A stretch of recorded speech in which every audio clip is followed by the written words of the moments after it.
बच्चों आज हम लोग सीखेंगे चतुर्भुज, वर्ग और आयत।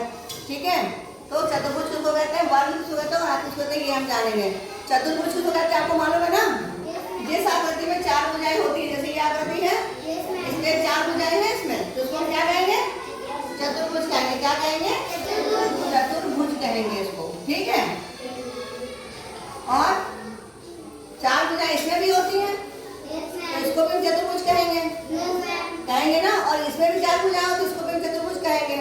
लेकिन जो है जिस चतुर्भुज की सारी भुजाएं बराबर होती हैं और सारे कोण समकोण होते हैं, कितने कोण हैं इसमें, चार कोण हैं, तो जिस चतुर्भुज की सारी भुजाएं बराबर होती है, अब देखेंगे हम ये भुजाएं, तो इसमें कितने खाने हैं, 1 2 3 और 4। इसमें कितने हैं, 1 2 3 और 4।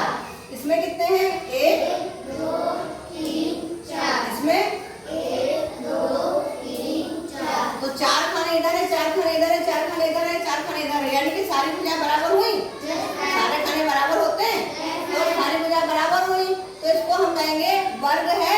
लेकिन सारी भुजाएं बराबर है और वर्ग होने के लिए एक चीज और होनी चाहिए, क्या, ये कोण समकोण होना चाहिए। तो क्या ये कोण 90 डिग्री का है, समकोण है, तो ये कोण समकोण है, ये वाला कोण, ये वाला, ये वाला। तो जिस चतुर्भुज की सारी भुजाएं बराबर होंगी और चारों कोण समकोण होंगे, उसको हम क्या कहेंगे, वर्ग कहेंगे। क्या कहेंगे, वर्ग कहेंगे। अब ये जो चतुर्भुज है इसकी सारी भुजाएं बराबर है, ये भुजा, ये भुजा, ये भुजा, ये भुजा बराबर है, लेकिन हम इसको वर्ग नहीं कहेंगे। क्यों नहीं कहेंगे, क्योंकि इसके जो कोण है वो समकोण नहीं है चारों, है ना। इसमें आमने सामने के कोण बराबर है, लेकिन ये न्यून कोण हो गया और ये वाले कौन से हो गए, अधिक कोण हो गए, है ना। तो इसको हम वर्ग नहीं कहेंगे। चार भुजाएं इसमें भी है और चारों बराबर भी है, ये ध्यान रखना है आपको, है ना। जब चारों भुजाएं बराबर हो और सारे कोण समकोण हो, यानी 90 डिग्री के होंगे, तब हम इसको वर्ग कहेंगे। ठीक है, ये वर्ग समझ में आ गया। अब आते हैं आयत पे। आयत में क्या होता है, आमने सामने की भुजा बराबर होती है। तो पहले हम ये देखेंगे कि आमने सामने के डब्बे बराबर है कि नहीं।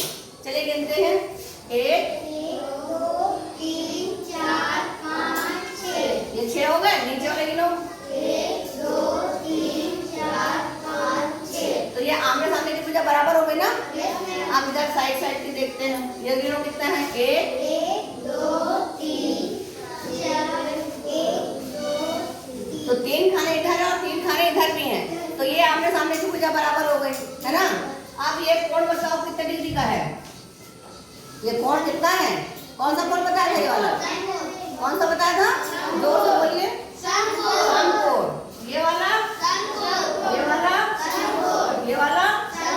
तो आपने देखा आयत वो होता है, इसमें भी चार भुजाएं हैं, चतुर्भुज ये भी है, लेकिन ऐसा चतुर्भुज है जिसकी आमने सामने की भुजा बराबर है, यानी कि ये भुजा और ये भुजा बराबर है और ये भुजा और ये भुजा बराबर है। ठीक है, और चारों कोण क्या है, समकोण। अभी आपने बताया था ना, तो आमने सामने की भुजा बराबर होगी और चारों कोण समकोण होंगे, तो इसको हम क्या कहेंगे, आयत कहेंगे। तो आपको समझ में आ गया चतुर्भुज क्या होता है, वर्ग क्या होता है और आयत क्या होता है। अब आप पहचान लोगे ना। जरा एक बार बताओ, वर्ग क्या होता है। हाँ हाँ बताओ। हाँ, वर्ग की सारी भुजाएं बराबर होती है और कोण क्या होते हैं, समकोण होते हैं, है ना। और आयत में क्या होता है, आमने सामने भुजाएं बराबर होती हैं और कोण क्या होते हैं, समकोण होते हैं। समझ में आ गया, क्लियर। Okay, thank you.